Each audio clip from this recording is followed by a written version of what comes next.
Okay, hello and welcome to another video. Today we are talking about the Whispering Corridors series, the Asian Korean horror films that began in 1999, starting with the first Whispering Corridors movie, and the most recent entry being Whispering Corridors 6, The Humming.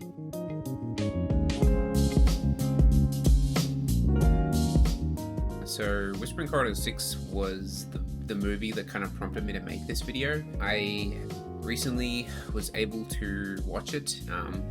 I've been trying to find a way to watch it for like a couple years now because it's been out for, I think actually it's only been out for a year. Like I was at a Korean film festival and I was finally able to get my hands on it and watch it. So I decided to make this video and just kind of talk about the whole series. For me, Whispering Corridors 1 was the first Korean horror movie that I watched, and that kind of kickstarted me into the whole genre of Korean horror movies that I've kind of delved into since then. So I think to pay my respects to the series, I figured it appropriate with the release of The Humming to just kind of talk briefly about each of the movies, what I like about them, what I don't, and how I rank them really against one another. Spoiler warning ahead of time for every movie in the series that I'm going to talk about here, so there are timestamps in the description. And also I do recommend watching all of these movies. I do like every single one. None of them are bad in my opinion. It was just really tough to rank them from best to worst because a lot of them like are very close in terms of how much I enjoy them. So even the lowest ranking movie, I still recommend watching all of these. So starting with the worst of the series, number 6, unfortunately, coincidentally is number 6, The Humming. So to be fair, this might be biased because it's the most recent one I've seen, whereas the other 5 have kind of been able to sit in my head for like a while, maybe like a few years down the road. My opinion will change, but as it stands right now, I would say The Humming is probably my least favorite out of all the Whispering Corridors movies. And it's kind of sad, honestly, because this is like the reason why I made the video in the first place, and it's like my least favorite out of all of them. So let's talk about some good things that it does. It starts off really strong, I think. At least maybe the first half or third of the movie, I would say, is like, generally it's all just like well shot and feels like a good modern Whispering Corridors movie. Something I will give it is that it really nails the feeling of a Whispering Corridors movie. It doesn't try to change things too much, but it still has its own unique spin, but it feels like an entry in the Whispering Corridors series. It's not something completely disconnected from it, which was nice. The premise essentially is that there is a new teacher at a school, and she used to be a student at the school, and essentially there starts being some hauntings and people start dying, and so the mystery is the ghost killing these people? What's going on? Who's the ghost? What's the ghost's motivations? And where does the teacher fit into all of this? One thing I did like was the teacher being the protagonist. This is kind of the first time that we've really had this in a Whispering Corridors movie. I think that's like a unique spin to give it, where it's mainly from her perspective as a teacher, like dealing and interacting with the students. In every other movie before, it's mainly been the students kind of dealing with the teachers or other students. So that was like a unique kind of little spin that they had on it that I really appreciated. So it made it feel, it was taking it from a different angle, really, just like make it interesting. It does start to become confusing around maybe a third of the way or halfway through the movie. I think maybe there were too many characters. Like there's not that much going on, but there's so many characters anyway. Like I think there are like just 2 or 3 of them that were just like kind of disconnected from what was even happening like in the story. So, but I'm like treating them like they do have weight in the narrative because I'm seeing them on the screen. Like, I'm explaining this really badly. Hang on, let me rephrase. I keep thinking that these characters are going to be important because they kept getting shown, but they're really kind of just like vessels for which the story's being told. Like they don't really contribute or have any impact on the actual like story itself. So yeah, it got a bit confusing, and I lost track of what was happening like multiple times. To be fair, this could just be like on future rewatches, I'll enjoy it a lot more. Again, the humming here has like a major disadvantage going in because I've only seen it. This is the first time I've watched it, and every other Whispering Corridors movie I've seen multiple times. So I may change my opinion, but as it stands right now, I think it's like the most confusing out of the 6. Like it just is kind of convoluted in a way where it's like I eventually understood what was happening, but like there are just a couple of points where just the way it's like explaining what's happening is really not straightforward at all. And so one of the main twists of the movie is that the ghost is revealed to be the best friend of the teacher back when they were in high school. And essentially the ghost was killed through this historical event in South Korea that I had no idea about before this movie, called the Gwangju Uprising, where essentially there was like a military uprising, and I think about 600 civilians or something were like raped, murdered, and killed and things like that. And so her best friend was one of those people. So obviously, if you don't know what the historical event is, it kind of takes you out of it a bit. I had no idea. I'm an uncultured swine. So I think on future rewatches it'll be better. But just for the first time around, I was like lost in the moment because I had no idea what was going on. But the second plot twist is that it wasn't actually her high school friend, but rather herself. She was just projecting everything that happened to her onto someone else. So it was really the teacher all along that killed all the students, and there was never a ghost to begin with. Which is kind of an interesting twist, actually. I think this is maybe the first Whispering Corridors movie where there isn't actually a ghost, in retrospect, yeah.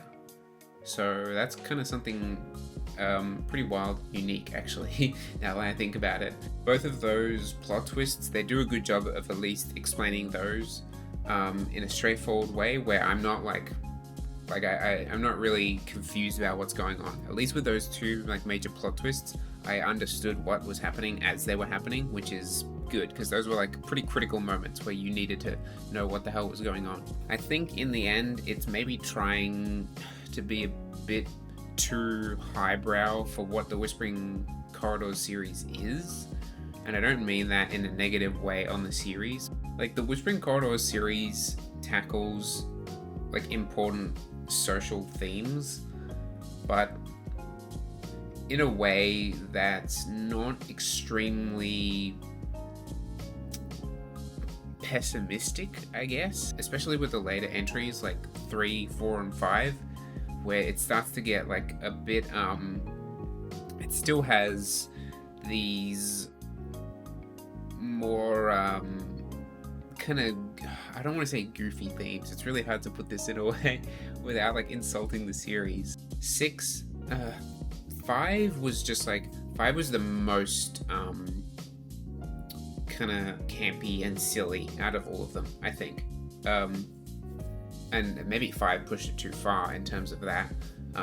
But 6 is on the opposite end of the spectrum, where it's like I don't think it needs to take itself as seriously as it does take itself.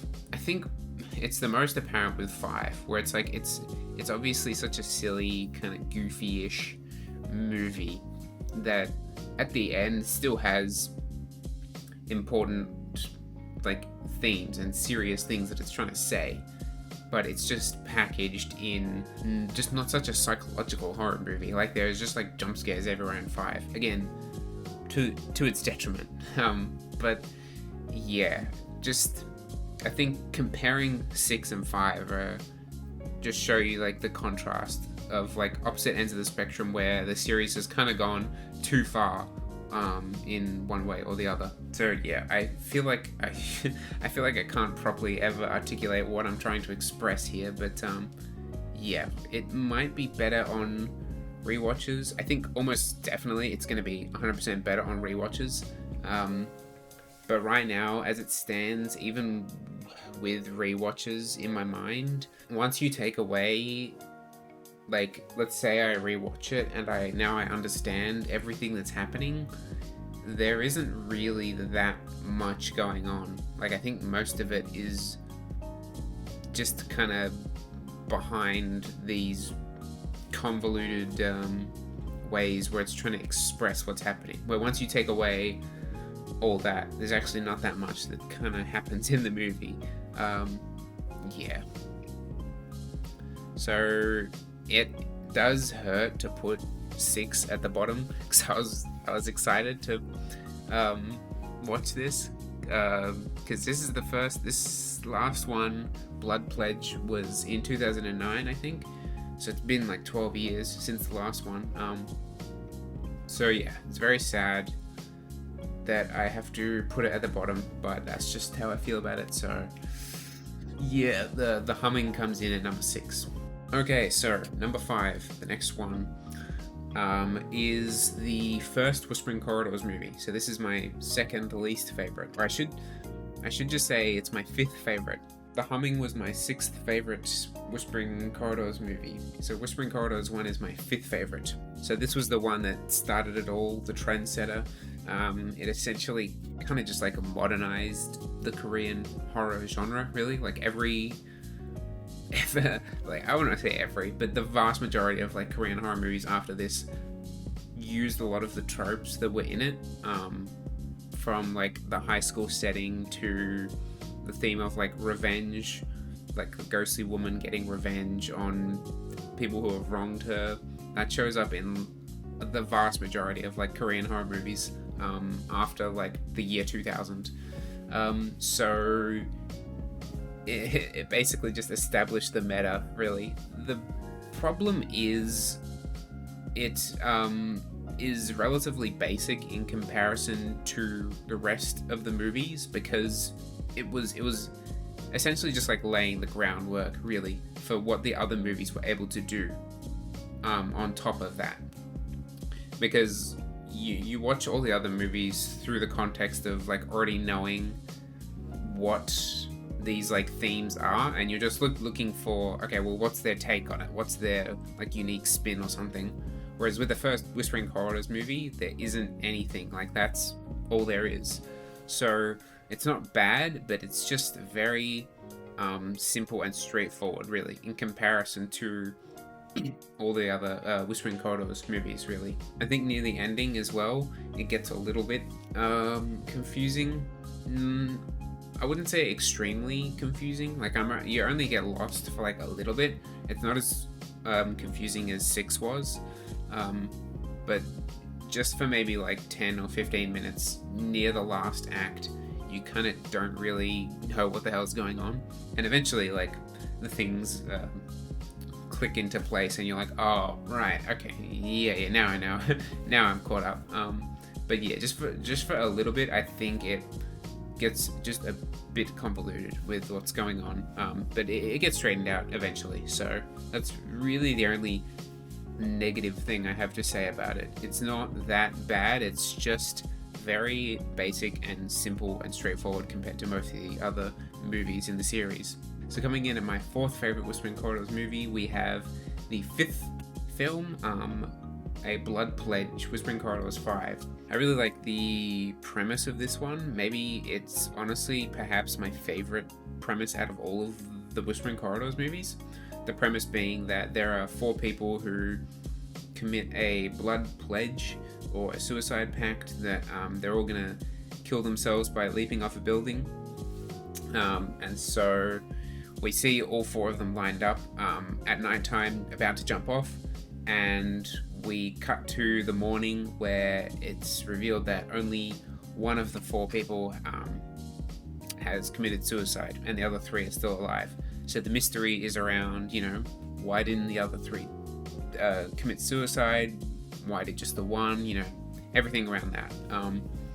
So I think that's just by itself was already like a kind of fun idea to work with, and it's just exciting going along and seeing all the plot twists where basically like the three start to get like blamed for the person who committed suicide, and they like start having conflict with one another and like shifting the blame onto one another, and things like that.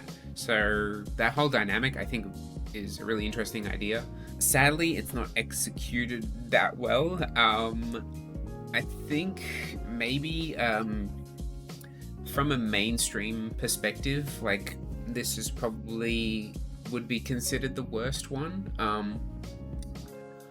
For me, the reason why it's higher for me is mostly just because of like the premise and also the ending, where it's kind of like a positive, uplifting ending.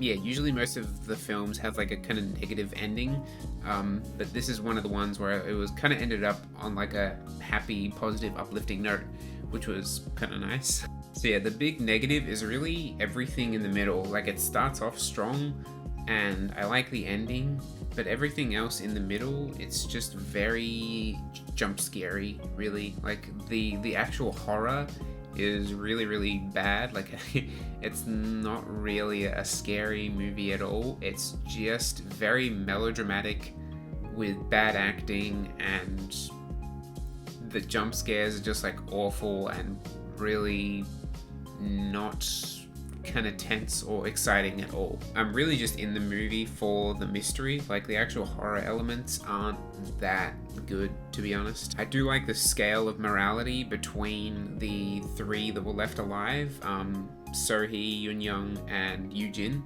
where Yoo-jin is essentially the ringleader and she's like the most evil, where she's kind of just like shifting the blame onto Sohee. She's almost like comically evil, I would say, like where she's just like killing other people to save herself, and like ratting them out, and really just in general being like a terrible friend. And then you have Yoon-young, who is kind of also like shifts the blame onto Sohee, but at the same time she's like a very like misled and manipulated by Yoo-jin, I would say, where she's kind of like not that smart. She's like a bit dumb, and so she's still like doing bad things, but she's not doing it like intelligently. Like she's kind of just she's essentially just being manipulated by Yoo-jin. And then Sohee is kind of the good one of out of the three, where she's the one like getting blamed for all of it when it's essentially not fully her fault. And yeah, she's not like malicious or mean. So just like that kind of contrast between the three characters, where it's like this sliding scale from like good to evil, was nice, because it just makes for like more interesting conflict between these characters. But yeah, so I like the premise and I like the ending. I should say the ending. The ending is that Sohee is like willing to complete the suicide pact and jump off, but the ghost's sister, who is still alive, stops Sohee and says, oh, this isn't what the ghost would want. You should live. And then the ghost agrees. The ghost is like, yeah, Sohee, you probably should live. Yeah, you can go help my sister. So yeah, the ending is that Sohee was like willing to complete the suicide pact to make the ghost happy, but in the end, the ghost doesn't want to get vengeance on Sohee, and forgives Sohee, essentially. So that was nice. It's like a nice, happy, positive ending. So yeah, I like that, and I like the premise. Really, everything else in the middle is the most lackluster part of the movie. But yeah, that's a blood pledge. Moving on to my third favorite movie of the series, which is Whispering Corridors for Voice, or The Voice. I think it's just Voice. I really like the premise for this one. Again, this is a really strong premise, where our protagonist is killed at the start of the movie and becomes a ghost who is unable to leave the school premises. She's kind of like bound to them, and no one can see or hear her except for her best friend, who is unable to see her, but can hear her voice, which is where the title of the movie comes from. So basically the story is the two best friends working together to try and find out how the best friend died and what the reason for it was. This was a really good one. I don't have too many negative things to say about this. It pretty much got most of the things right in what it was trying to do. I will say on my rewatch that it wasn't as good as I remember it being, but it is still in the top 3 out of all the movies, so I still obviously recommend it, but it's just a little bit worse than what I remember being, which is why it's not in the top 1 or 2. I had 2 gripes with the movie, one being really minor, which I won't even mention, but the major thing for me that was inconsistent was the plot twist is that the killer is revealed to be this is really complicated to explain actually. Basically, one of the plot twists is that the best friend who died is actually kind of the villain of the movie, and she essentially suffered like ghost amnesia, where she didn't realize that she was actually like a horrible person when she was alive. And when she was alive, she essentially like caused another student to like kill themselves, and so that student's ghost got revenge on the best friend. So that's how she died. And then from there, the problem for me was that in her ghost form, she kills one of the teachers, which doesn't make any sense because when she's in the ghost form, she's had ghost amnesia, so she shouldn't be villainous or evil or trying to do evil things, but for some reason she just kills the teacher. So that made no sense whatsoever. It's kind of difficult to like succinctly explain it to you here, but yeah, in the movie it just doesn't make any sense. She encounters the amnesia upon dying, where when she becomes a ghost, the way it's explained is she only remembers what she wants to. So she remembers all the good things about herself, but she doesn't remember like all the bad things she's done when she was alive, which explains why she's like such a good person when she's a ghost, but when she was alive she was like a horrible evil person who like made her mother kill herself as well. So yeah, she made 2 people kill themselves, her mother and a student. So yeah, it just doesn't make sense that when she's a ghost she kills the teacher, because when she's in ghost form she's meant to be good, really. So that didn't make any sense at all. That's really the only negative thing I have to say. And again, I think I didn't notice that the last time watching the movie, so it's not the most extreme thing.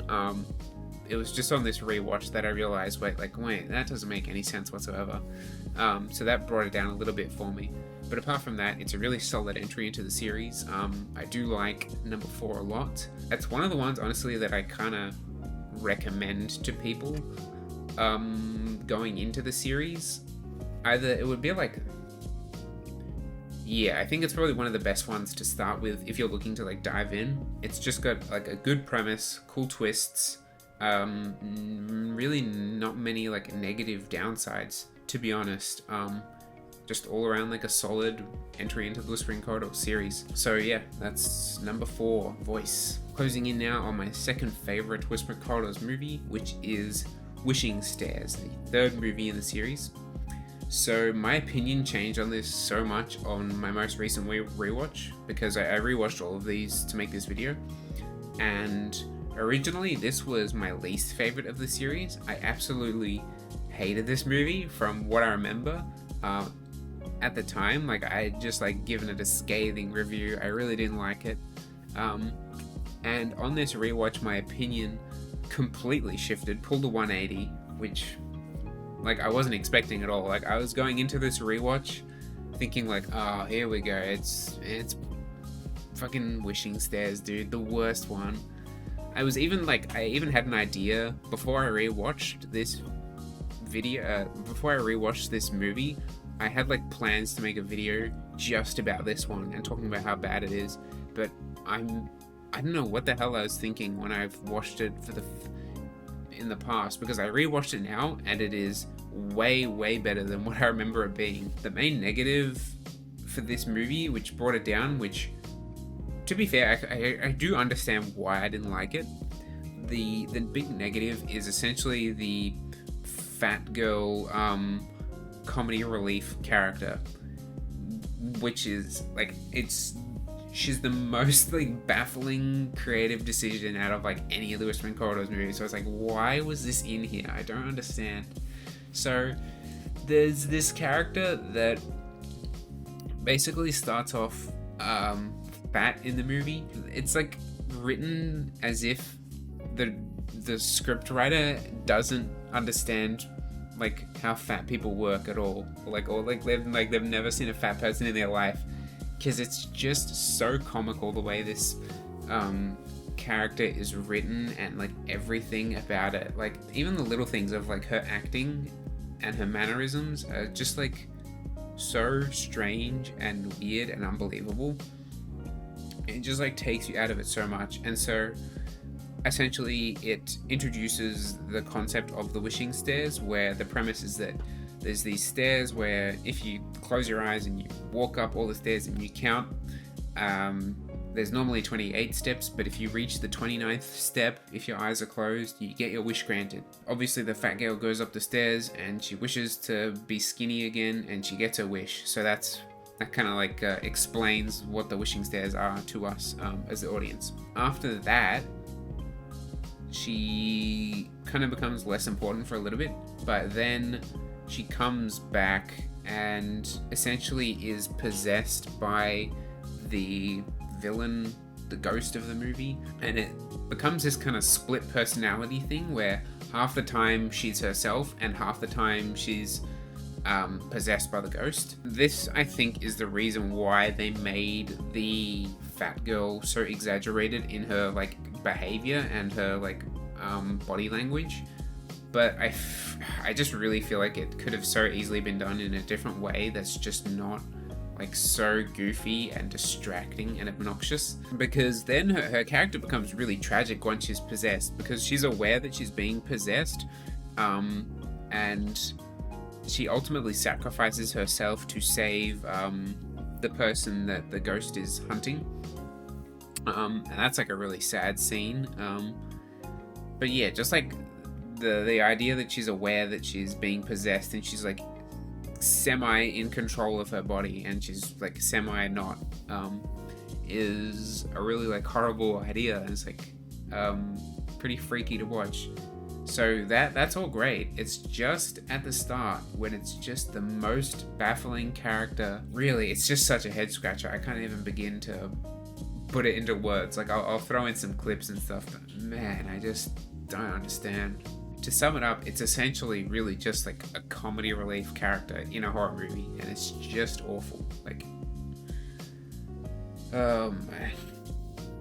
But everything else apart from that is really good. You would think that the premise of like the premise is that there's like two best friends competing in a ballet competition, and obviously jealousy drives them apart when like one of them gets like the dream role that they've wanted and the other one doesn't get it. You would think that it's like, you know, you've heard that premise 1,000 times before, like ballet schools and jealousy, they go hand in hand. But just the way it's done is really good, like very emotional. Particularly for me was with like the death of like the fat girl character when she sacrifices herself. I can't remember her name, so I just call her the fat girl character because that's how they wrote her. But yeah, I'm very glad that I kind of pulled a 180 on this, because going in I was expecting it to just be awful, and it absolutely wasn't. It was really strong, but I definitely can see why it would turn a lot of people off and like why they wouldn't want to watch it, because it's just so, it stands out like a red thumb, stands out like a sore thumb at the start of the movie. Just that character is really awful. But yeah, that's the only negative thing I have to say. Everything else about the movie is really, really, really, really well done. So yeah, that's my second favorite. Coming to my most number one favorite, you've already guessed it by now, it's Memento Mori, the second Whispering Corridors movie. This one is the least horror-y out of all of them, I would say. It's kind of really just like, most of them aren't really like kind of extreme horror. Like there's a strong just like genre of like drama in there as well. But this one even more so. It's really just like a romance drama. Like there's very, very little like horror in it, I would say. For the most part, yeah, just really it's a romance drama. That's how I like consider it in my mind. Beyond just being my favorite Whispering Corridors movie, Memento Mori is just one of my favorite movies in general.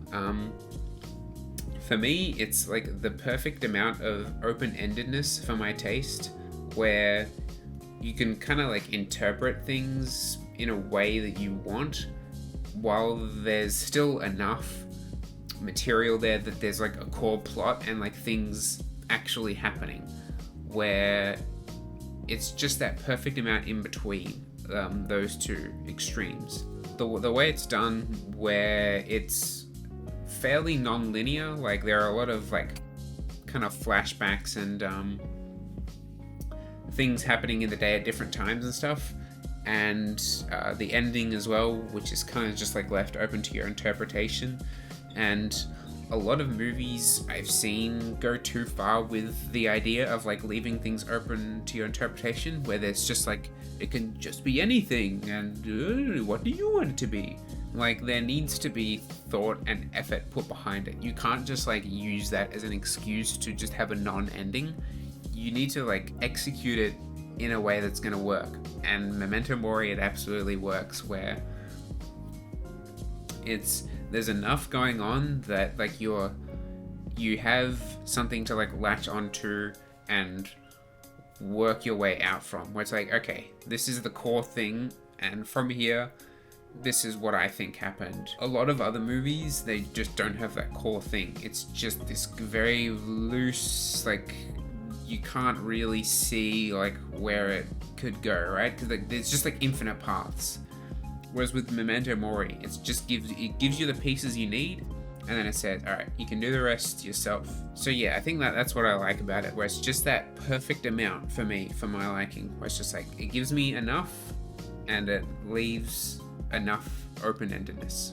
It's also just like a very intricate movie as well. Like there are kind of new things that I pick up on every single time I've watched it. I think I've seen it about maybe like 5 or 6 times now. And every time I watch it, there's kind of new things that I notice that I hadn't seen or picked up on before on previous rewatches. Like I think it's a very rewatchable movie, in my opinion. I feel like it was a bit ahead of its time as well, being like a gay romance movie in 1999. I think a fair amount of the other Whispering Corridors do have like gay themes, but it's the most like blatant and like obvious in Memento Mori. It really just goes for it. So yeah, I think it was just cool to see that like, was that 20 years ago? And it's just, yeah, done in a way that feels like it's just like a genuine like romance. So that was cool. Very emotional movie as well. Like it's very, very sad at points. Again, yeah, like a romance drama. So there's like there are like low points, I would say. Maybe not I think you just connect a lot with the characters, really, where you're very happy when they're happy, and then you're very sad when they're sad, which is the dream for like any movie. That's like ideally what you want your audience to feel. So yeah, Memento Mori really just like nails it in terms of making the characters likable and connecting with them, and essentially like feeling being empathetic towards them. A lot of the other movies on this list were kind of like very, very tough to decide. Like they were kind of like nail biters, where I was like, should this be like above this one or below this one? But like Memento Mori was really the only one where it's like far and away, like absolutely, I'm very confident that this is like by far my favorite. There's really not that much else I can say about it. It's obviously not for everyone. I don't think any movie is for everyone. It definitely wouldn't really appeal to horror fans. Like it almost like doesn't have a right to be in the Whispering Corridors. Well, it does and it doesn't. It is extremely in line with the themes and ideas of Whispering Corridors. It's just kind of missing the horror element. So as long as you're fine with that, and it's like they're not being, and there's like not being that much horror at all, then you'll definitely like this. It's just really just like treat it as like a non-horror entry into the Whispering Corridors franchise, and it's like, yeah, you'll enjoy it. That's really all I have to say about Memento Mori. Far and away my favorite. Wholeheartedly recommend it. Very sad movie, very emotional movie. You connect a lot with the characters. Yeah. So those are the Whispering Corridors films ranked from my most favorite to my least favorite. This series is really kind of just like, for me at least, like a cornerstone for Korean horror movies. Like it's a good place to get started if you're looking to watch them, I would say. Just because it's like so firmly rooted in the themes and ideas that you can expect to see in other Korean horror movies. They're very comfortable, and it's like you know what you're going to expect with these movies. So by like working your way out from these, like I think they're a good like gateway drug into like Korean horror movies, really. Where by watching these you can kind of pick up on like the bits and pieces. You can pick up on the bits and pieces from other Korean horror movies, and it's like, oh wait, yeah, I know that theme. Yeah, I've seen that here. Oh, that idea. Yeah. You can all link it back to Whispering Corridors. It's a good series. I like it because none of them I would consider, well, again, Memento Mori maybe is a masterpiece, but apart from that, I wouldn't really consider any of them to be masterpieces. They're just like solid movies that are good, and they don't try to be more than what they are. They set their target and they like really just hit it for the most part. Again, the only exception really is just like being 6, which is why it ended up being my least favorite. But apart from that, like, they know what they're doing and they set out to do it and they accomplish it. And it's like they all have like interesting things to say and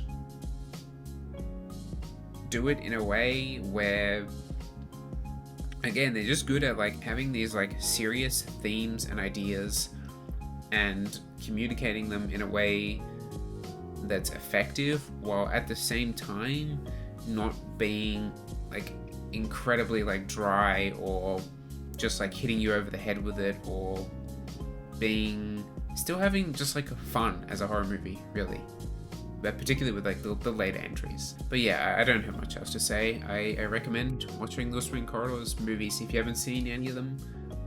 They're a great place to start. So let me know what you thought I got wrong. Let me know which ones you think are the best and which are the worst, and why, in the comments below. I'm very keen to see what other people think, really, on where each of the movies stand in their own opinions. So please do let me know. That is all I have for this video. Thank you very much for watching, and I will see you in the next one.